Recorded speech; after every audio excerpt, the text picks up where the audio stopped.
We're live here from the Teagasc tent, and we're here with Geroge Ramsbottom, who is dairy specialist at Teagasc. George, can you just tell us a little bit about what's going on here? Okay, so this demonstration here is our grass grazing 10, our grass 10 demonstration. So we're looking at different aspects here. The first has to do with grassland management in the autumn time.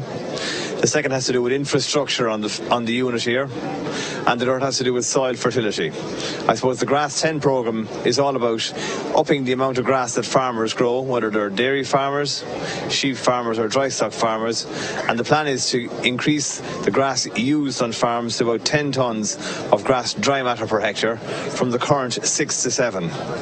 And by doing that, we believe that dairy farmers will make up to an extra €200 per hectare for every extra tonne of grass grown, and dry stock farmers will make an extra €100 per hectare per tonne of dry matter grown. That's the plan here. So, George, is it mostly the dairy sector who are adopting this sort of technique? Yeah, so the dairy sector has, by and large, adopted a lot of the technique, but there's still huge scope for them to further increase the amount of grass that they grow. So on average nationally, we know that our dairy farmers are using around 8 tonnes of grass dry matter per hectare. But we'd like to see that increase to 10 tonnes of grass dry matter per hectare, and it's worth a lot of money to them. So the big areas where the dairy sector can increase isn't so much about the grazing infrastructure, the things we have here. It's more in terms of getting the soil fertility right. And we know, for example, that the soil fertility on most farms, when they're tested, they're either low in phosphorus or potash. They're two of the macronutrients that farmers need, or they're low in soil pH. And by improving those elements, they can lift the amount of grass that they grow, and then in turn that they use on their farms, and that in turn should hopefully improve the profitability on dairy farms. Can you give us some idea, some percentage of that increase in profitability that some farmers are experiencing by using this? So we know that when we increase the dry matter used by 1 tonne per hectare, we'll increase the profitability on dairy farms over a number of years by about €180 to €200 per hectare, which is quite a considerable improvement. I do a lot of work with the financial analysis on dairy farms, and what I find is that by far and away the strongest indicator of the profitability levels that they generate is how much grass that they use. Hence our focus remains on using the maximum, growing the maximum and using the maximum amount of grass. And George, in terms of cost, how much do farmers need to spend to set up this type of system? Okay, so in terms of dairy farms, on a ballpark basis, to lift soil fertility, to improve the grass variety that they have on their farm, and to improve the infrastructure, it may cost as much as €1,000 per hectare to do that. So it's quite a considerable cost, but the payback is equally large as well, and it will quite quickly give the return on investment that farmers need to achieve from such investment. And what about the fencing? Is it quite high tech, or? No, it's pretty low tech. So if we look, for example, at this section here, what this is about it's about putting in a little unit like that and having multiple access points into every paddock. And why do we want to do that? We want to do that so that we can reduce the amount of damage that's done in the spring time of the year and in the autumn time of the year. And that in turn then will allow us to grow more grass. So some of the technology we're talking about are quite low tech, but are useful at increasing the grass quantity and that's grown, and increasing the quality as well. Would this be useful for other sectors as well? Yeah, so certainly we see tremendous scope. So while I talk about on the dairy sector, on average we're using 8 tonnes and we can lift it to 10. On the beef and sheep sectors, on average we're using somewhere between 6 and 7 tonnes. So there's even greater scope on beef and sheep farms. My old rule of thumb, I come from the dairy specialist side of the house in Teagasc, and my rule of thumb is that if everyone grazed their animals, whether they're cows, their sheep or cattle, they graze them like dairy cows, they could make a lot more money. I'm sure these are technologies that are here today to show them how to do that. And how are people reacting to it? You know, is this the first time you've set this up here at the Ploughing Championships? So this is our second year, and on both last year and this year, the reaction has been really positive. We're getting lots of questions from farmers about things like how applicable is this for us to use on our farm. We're getting lots of queries about the type of lime, whether it's grand lime or ground limestone, how much they cost, how do we apply them.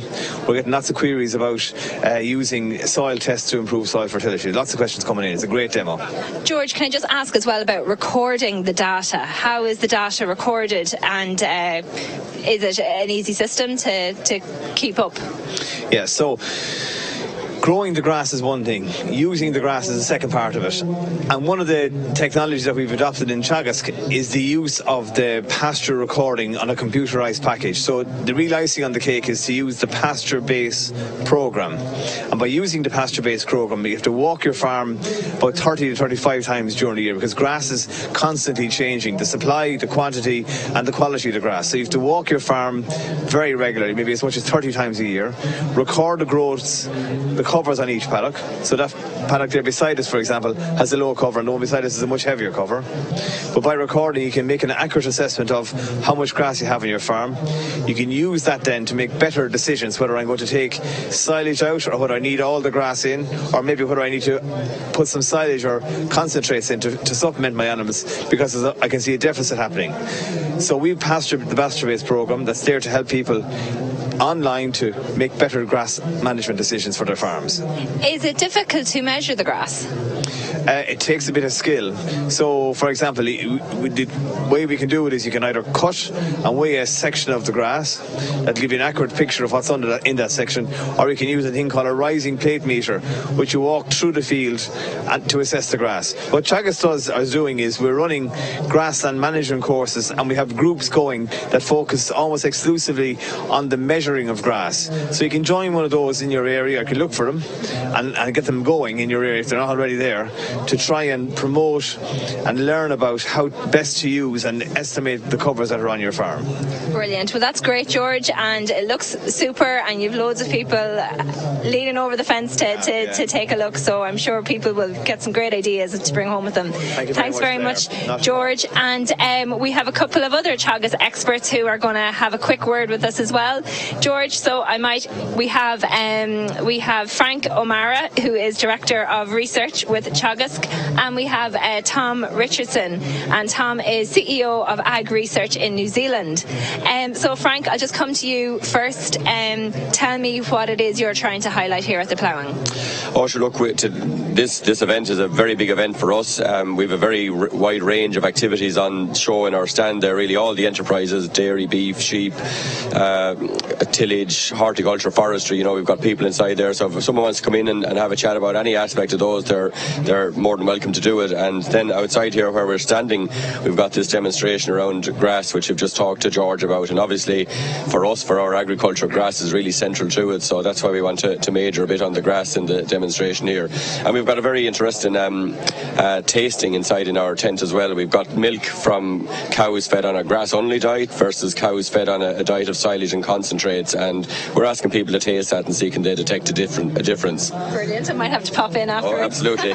And so, Frank, you've Tom over.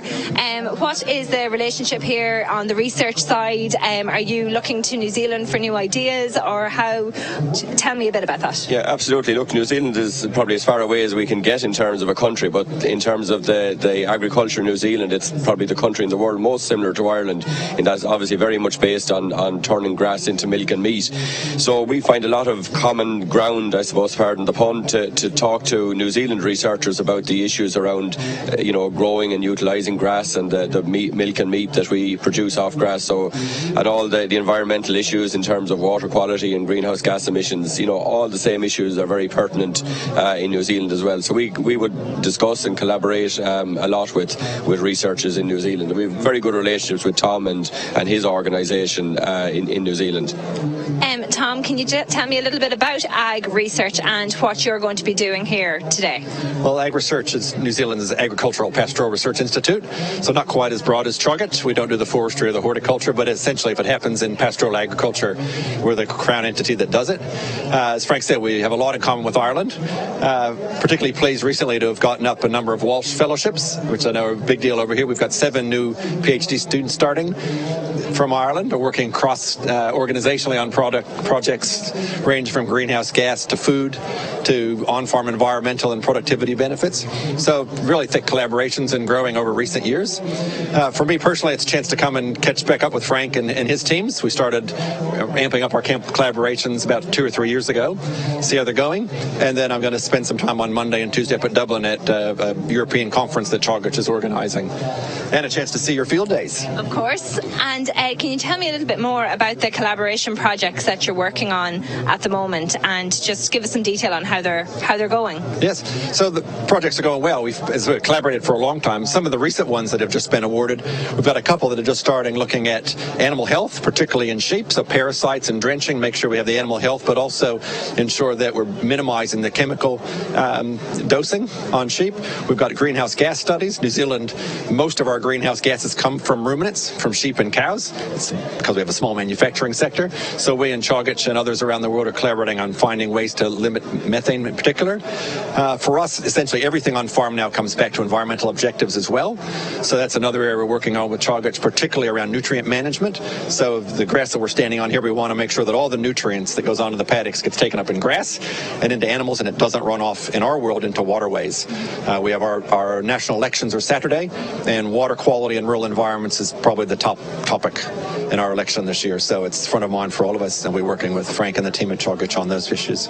Brilliant. And Frank, anything to add to the collaborations that are going on at the moment? Well, look, scientific collaboration, we've loads of technologies now, and we've ways of, we've instant access to results from different countries. And when scientific papers are published, they all pop up on our computers, no matter what part of the world we're in. But it still, collaboration really goes down to people. And in this collaboration that we've started with AgResearch in the last few years, it is about people. So we have 7 PhD students, as Tom mentioned. We call them Walsh Fellows. That's the particular program we run in Teagasc. And the idea is that they will spend 2 years in New Zealand and 2 years in Ireland, working in Teagasc here, obviously, and in AgResearch in New Zealand.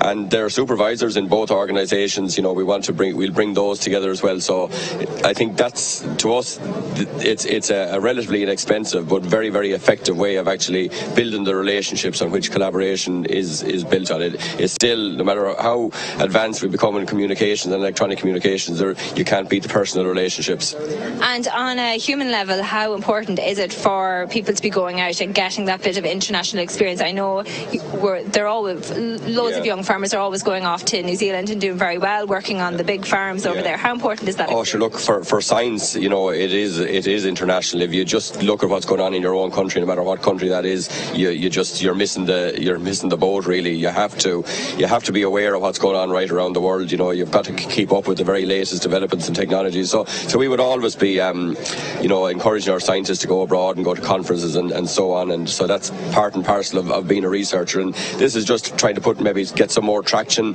around that type of collaboration with AgResearch in New Zealand. As I said, they're very far away, so you have to put a little bit more effort into to make the collaborations happen, and that's what we've done in the last few years with these 7 PhD students. And I'm sure the relationship will continue to blossom. Thank you very much, Frank and Tom, and to George for speaking to us earlier. Great spot here. Everybody should come round and listen to George's demonstration. Thank you very much, and we'll go back to studio.